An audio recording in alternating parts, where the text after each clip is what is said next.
My favorite comment about the Until Dawn remake is that it doesn't perform as well as the original, as though that's the only thing that matters when looking at a game. I've seen that a lot in the gaming discourse, where if someone wants to criticize a game, they only talk about the technical aspects versus the actual features. So in the sea of videos that talk about, oh, this game isn't as technically perfect as this other version that's simpler, this is not that video. I'm actually going to break down the features as I noted them while I went through it nonstop last night on the very first day it came out, specifically so that there would be one video in the masses that's actually talking about anything important in the game.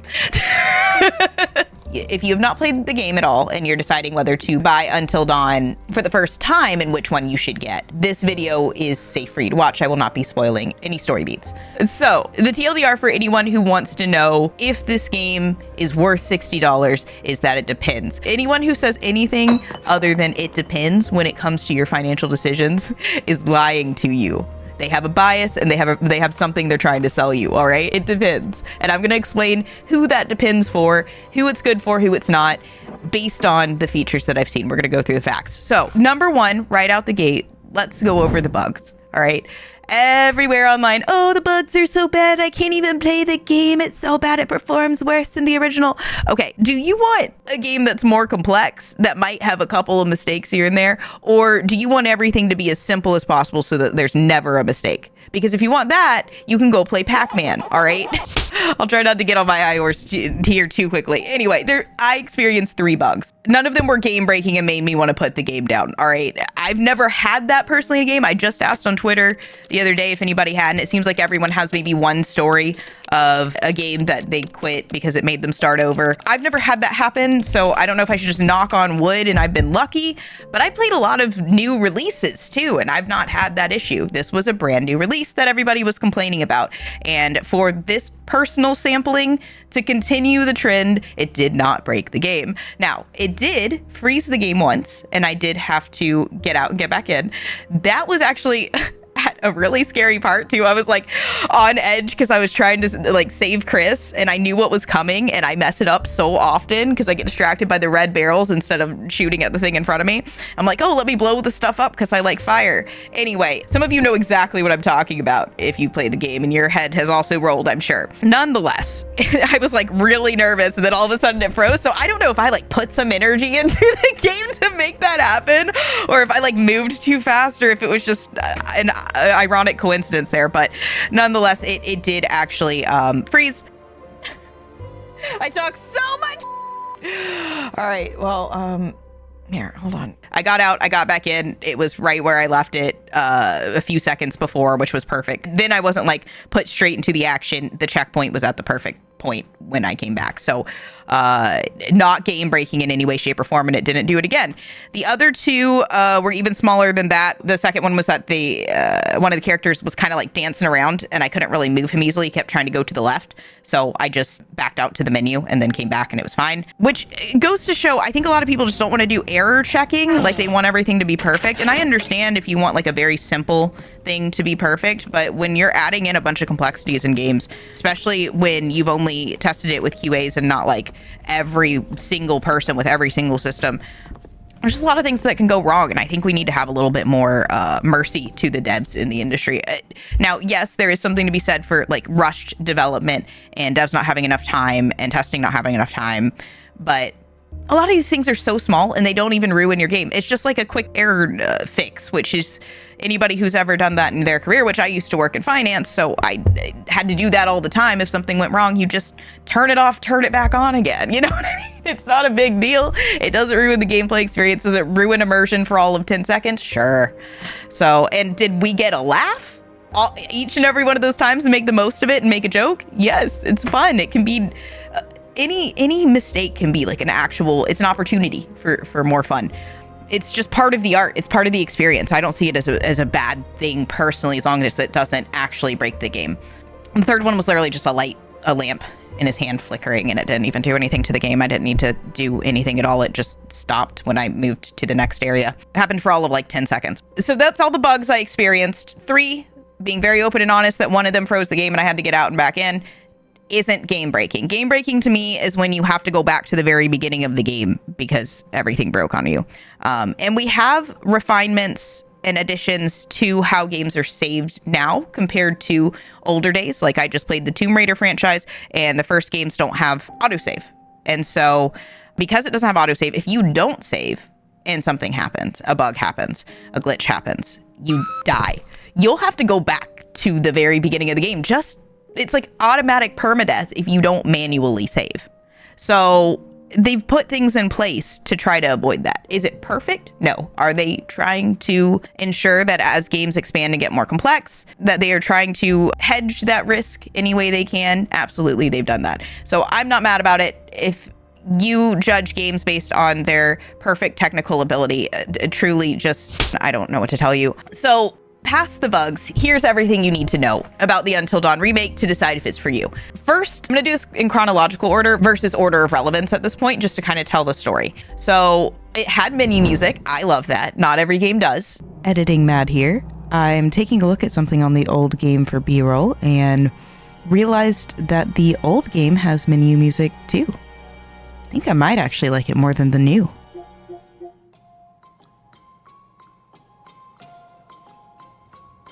New?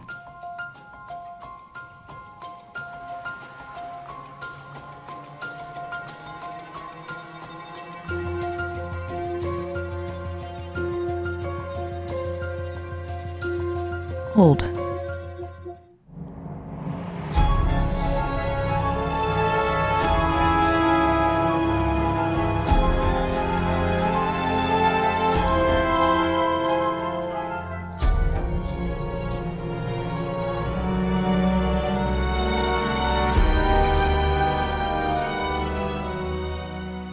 If you're on PlayStation, I personally really like it. I don't like the trend, even though I know it's important, of the accessibility features being at the very start of the game. I know that's important for people who literally cannot see and need those features. It's very immersion breaking, and it's a trend in modern gaming, and I'm not a fan of it. And I know that that's probably not like an inclusive thing to say, so I'm not saying that like it shouldn't exist. I'm just saying it bothers me personally, but I'm not the main character. The games are for everyone. So I'm just saying it, like a lot of games now yell at you with that voice of like, hey, do you want the voice to tell you everything about the game or not? This game has a screen reader feature. This setting can be changed, along with rate and volume at any time in the accessibility settings menu. Do you want to keep the screen reader enabled? Button, yes.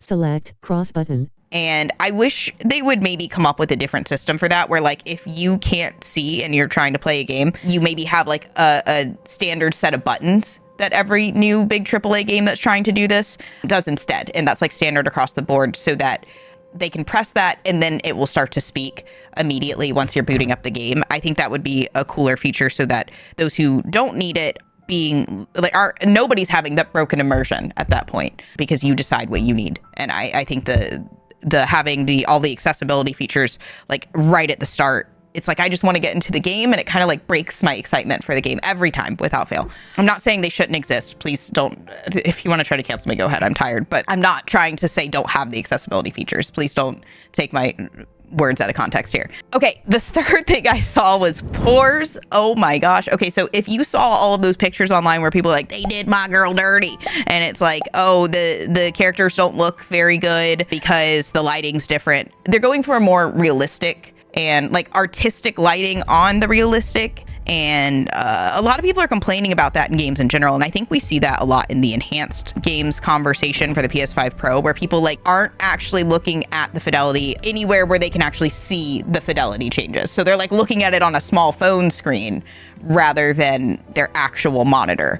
And from my PlayStation on the gaming monitor, it looked phenomenal. I actually had to ask chat if they were seeing the same thing as me, because you know, broadcast can be, sometimes it might, what's the word, like crunch the quality a little bit, but it didn't. It apparently, at least not meaningfully, because they were seeing the same thing I did, and it is gorgeous. I am talking, you can see every pore. I was so impressed. There's not many games I've seen that are this gorgeous with the faces.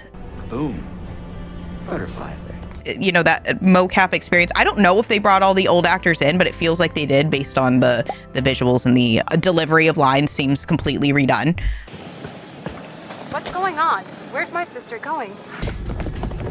What's going on? Where's she going?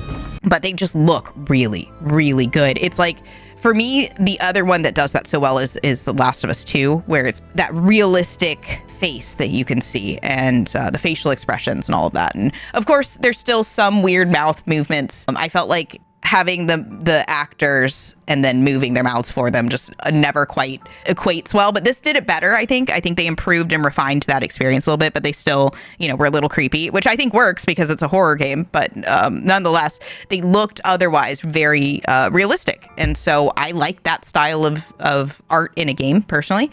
That's my favorite style, is that Last of Us 2, that type of deal. So I liked it. If you don't care about pores, maybe you don't care about this update, because that's the biggest update to the remake, is the graphical fidelity. That's what they were focused on.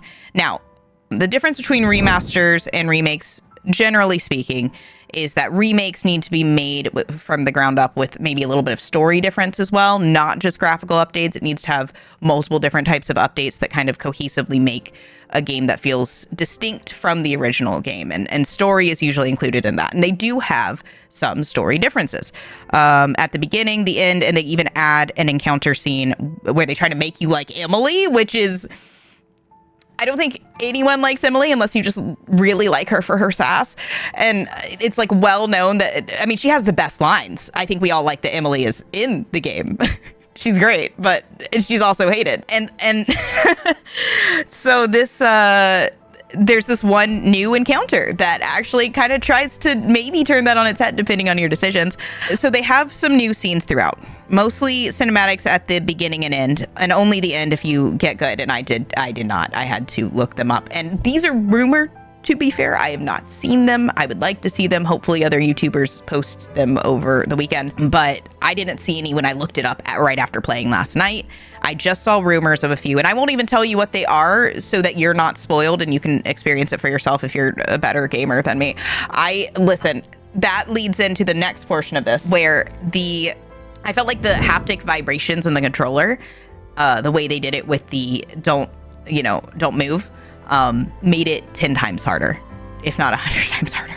I don't know. I could be just crazy, but like I didn't really set it down on just the flat surface of the desk like I normally do, because it was vibrating so hard I wasn't sure it would work. So I did it on like a surface that would absorb some of the impact of the vibrations, which is my little wrist thing here, and tried to kind of keep it on that. But because it was vibrating so hard, you almost had to correct it a little bit. It wasn't like you couldn't move. So I think it really does that with all of the heavy vibrations so that you can't set it down as easily to cheat. You have to kind of hold it and hold it still, because if you hold it well, that's going to actually negate the impact of the vibrations more than setting it down. So I think they made it harder and made you get good. And if anybody else experienced that, let me know, because I think that's so cool if they made it harder, because people can, turn it off if they don't like it. But for those of us who like the challenge, this now gives me, another, I still have not saved everyone. Now, I probably could on the old one. The last playthroughs I've done have been like chat chooses and, them wanting me to destroy everybody, or them making the decisions, that kind of thing. So I probably need to do a run of the old where I could save everyone. But nonetheless, I have not. And it will be harder on this game, in my opinion, based on the way that they have added more haptics to the PS5 experience over the lower vibrations in the PS4 controller. Speaking of the controller, they also did adaptive triggers, which was really fun for deciding. I think it might have been joystick in the other, where you just leaned towards one side or the other. The old did not have the adaptive triggers, and so it feels like you're having to kind of maybe make the decision and then commit. And so it feels like the gameplay synergizes really well with what's happening in the game. Same with needing to hold it still, right? That synergizes so well. And I really like it. And other people don't like it because they think of it as like a gimmick or something. But to me, it fits what you're doing as a player, fits what's going on in the game. And that is my favorite type of thing that goes on in a game, is features that are well thought out for you to be immersed in the experience. So I think all of that was a good thing. I was actually surprised by some of the cinematics. It feels like they placed details throughout those and some of the rest of the game because it was a lot more detailed. With being able to fulfill this level of graphic fidelity, they could add more details. And what was neat about that is that I think they added in some things that were specific to fan service for those who had played it before.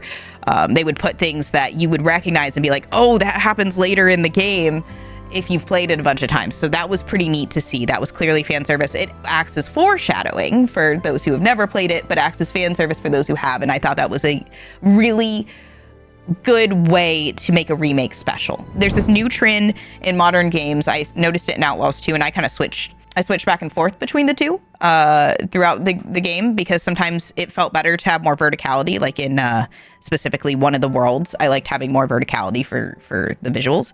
But that cinematic widescreen look is pretty nice. That's 16:9 or whatever it's called in some of the new games. And I like that they generally allow you to switch between, but default to the cinematic is kind of neat. I don't mind it. I think it's a neat artistic choice. I thought that not having a fixed cam, speaking of artistic choices, would lose some of the character to the game. And I think that that's still true. That was my hypothesis, but it didn't affect the game as much as I thought. I thought it was going to kind of ruin the feel of the game for me, but they still do a lot of scenes where you're walking and it zooms out and you can kind of see more of what's going on, and you're having to control the player pretty far away, as you did with the fixed camera. So it wasn't fully the more modern, normal camera. It still had some fixed elements to it. And I think they did it in the right places to keep it still feeling the same, as like feeling true to the original. And it wasn't as noticeable as I thought it would be. And it felt really good, because anyone who's played this game a million times knows that the mechanics don't feel great. You know, it's just part of the art of it. So while it lost a little character from that, I still felt like it was a true experience to it. And I felt like this difference, like if this upgraded the game and I wasn't allowed to play the old game, I would maybe be upset. But I think having the two different versions of the art is kind of cool. They have different music all throughout. R.I.P. Oh Death, they took that out, and I don't know why, because I'm pretty sure they use like a riff or remix of it in Dark Pictures as well. If you played this game multiple times, you hear it as you're like booting up the game. Like it's ingrained in your brain. That's like part of it. I was really disappointed it didn't have that song, and I don't know if that's just like a licensing issue or what happened there, but that song is like, you know, it's Until Dawn, and it wasn't in there, and I didn't like the song that they replaced it with in comparison to that. Now, some of the music used throughout made every scene feel more impactful and immersive and cinematic. And some of the music in particular was really good and really well placed in the game. Going in for the kill. I'm doing it for a thrill. I'm hoping you'll understand. And you'll let go of my head. So I would say that the music's kind of goes both ways depending on what you're looking for. I'm going to try to pull something up real quick for myself. Hold on. Okay, I found it. Yes. Okay. So I found my confirmation. I wanted to make sure I didn't tell you guys wrong. I noticed very quickly that the UI was much more minimalist, and that loses a lot of character because it did have some weird little like quirky ways that things looked. And I think that they should have kept more of those. The one in particular that I would have kept is, I hate that they've taken the color off of the controllers. Does it look sleek? Sure. But I think a lot of us love the color. And I know for colorblind people, that's not the case. But for those of us who see color, you can distinguish these much faster with color versus just the shape. And so I miss having the pink circle, you know, the green triangle, the blue X, like all of that cross, whatever they're calling it. I prefer having that over them being the same, just black and white for everything. I noticed that right away, and I wasn't for sure. I was like, maybe I'm just imagining it in my mind because that's what I want. But no, it is truly the case that the old version, the OG version, has color in its QTEs, and the new version does not. So that would probably be one of my least favorite things. Another kind of least favorite thing that I realized was like up here, for some reason, there's like a little circle that blinks the whole time, and I have no idea what it's for. Couldn't figure it out. I was like, is this a loading circle? Like, what's happening? And it was like that, like for most of the game, and it drove me nuts. So I don't know what that was or why, but that's my least favorite change. Couldn't tell you what it is. When I got fully immersed, it just disappeared. But like anytime I like kind of unimmersed even at all from stream or anything else, I like noticed it again. Again, I think they might have brought all the actors back is my theory based on the line delivery. It feels like they reacted everything. It feels like all of the dialogue is delivered a bit differently. There's new pieces of dialogue throughout some of it that I think fill in some gaps and clarify some things, which I think was really neat. And some of it was just fun, but it keeps the lines that you care about, which is, "It was just a prank hand." It was just a prank hand. And what was the other Emily line? Understand the palm of my hand, bitch. They didn't take any of that away, so props. Okay, so the other gameplay change, other than the controller, that I found to be noticeable was the totems. So the totems function differently. Instead of just flipping them over, you actually, it's kind of like this little mini puzzle that I liked. It was a little hard, and I enjoyed it. It was sometimes slightly frustrating just from a streamer perspective, because I didn't want to bore the audience by like focusing on trying to find it, because I'm always thinking about like how I can narrate what I'm doing, but there wasn't a lot to narrate. And so it's just one of those things as a creator. It's not going to affect like a regular gamer, but it was neat because you had to find like exactly where the thing was, and it doesn't really explain to you how to do it. You'll see it. It's just different. And those of you who don't like random mini game puzzles in your games might not like that. I love mini game puzzles in my games, so that was a plus for me. If you were looking for gameplay innovation, that's where it has it, whether you like it or not. Okay, not related to the remake at all is something I might make a video on, but if you guys have any thoughts, the discussion piece, if you would like to comment on it, is why you think if anyone hasn't played the game, let me try to not spoil this for you. It feels like the people who had the highest amount of toxicity towards what happened were not the ones who were the most punished for why you think they are being punished. It just didn't make sense. So I'm probably going to do a video on that at some point. Something I noticed specifically when playing this, and I think it's because I empathized a little bit more with each character, because I played this many times and I hadn't really noticed this as heavily before. And I think it's because of the graphical fidelity. We were talking about it in the chat, and someone mentioned that if you are able to recognize someone as human more, so if it's like a more realistic look to the game, you might empathize with them more because you recognize them as a human being. I noticed that one of the specific additions to the game apparently hints at the potential for a sequel, which would mean that they have a canon decision, because how this game plays out, not a spoiler, it's literally the marketing, is that you can save or kill everyone that you play as.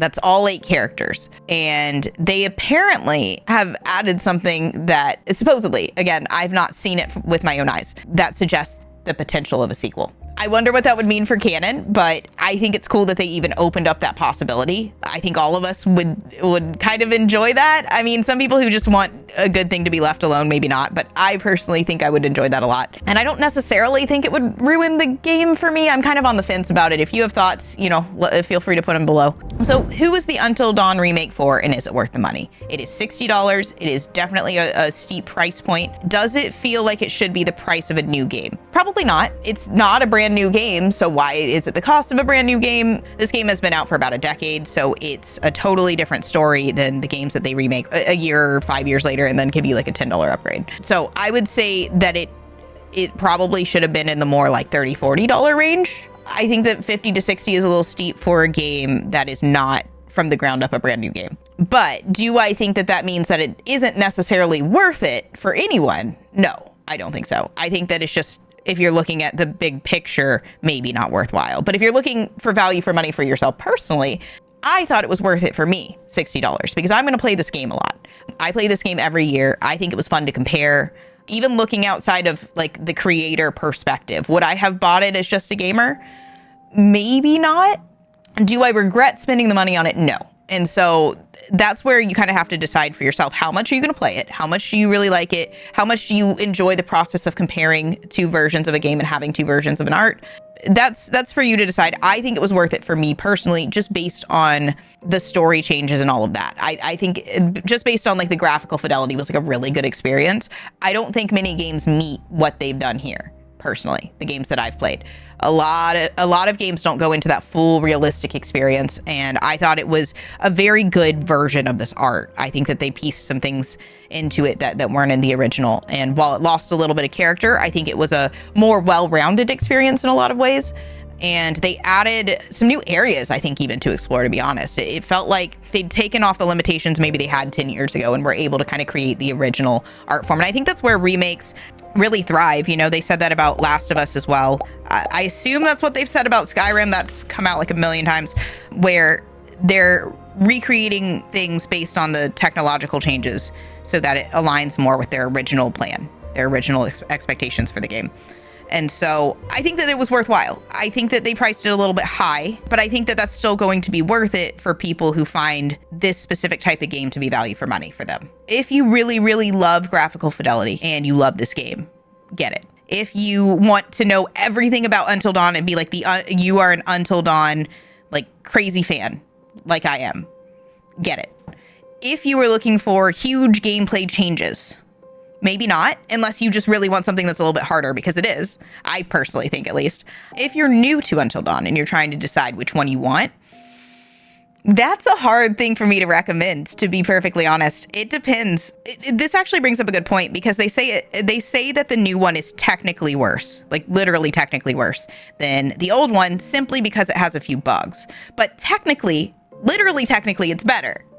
So I struggle with that part of the conversation, because people will say, oh, it performs worse. But what is performance? Is it just never having a mistake, or is it being technically better? Because I think a lot of people are just complaining when things aren't perfect versus looking at what it's actually accomplished, because this is literally technically a better game, the remake of Until Dawn. So if that's your priority for like the technical aspects to be higher quality, I would go for the new one. If you want it perfect and less buggy, even though it wasn't that many bugs, but if you want the less buggy experience consistently, you might not have it on either one, or you might have worse on either one. But if you want the one that's proven to be consistently less bugs, that's going to be the old one. If you want one that has a little bit more character, that's going to be the old one. If you like the minimalist UI approach, that's going to be the new one. So look at everything I've kind of said here. I think that the conversation around the Until Dawn remake, like pretty much every other game out there right now, is just excessive, extreme, exaggerated for whatever bias somebody's trying to throw at you so that they can sell you whatever they're selling you on, so that they can make money off of you. Don't fall for that. Make your own decisions. Take what I said here, take what a few other people who are actually analyzing the game and not trying to force an opinion down your throat. Take what we say with your own grains of salt and decide for yourself. Yeah, that's the most important thing. Does the game sound fun to you? Let me know. I liked it. I will be playing it again. I'm going to save everyone eventually. If you like this type of analysis in gaming and you don't like people shoving their ideas down your throat and just sharing their experience with some facts about the games, that's what I do here. I'm MADkurious. I do live streams. I do deep dives. I do gaming marathon experiments. I did play this nonstop, and I do that a lot with games and series. So if that sounds like your vibe, drop the like and follow, and I will see you in the next one.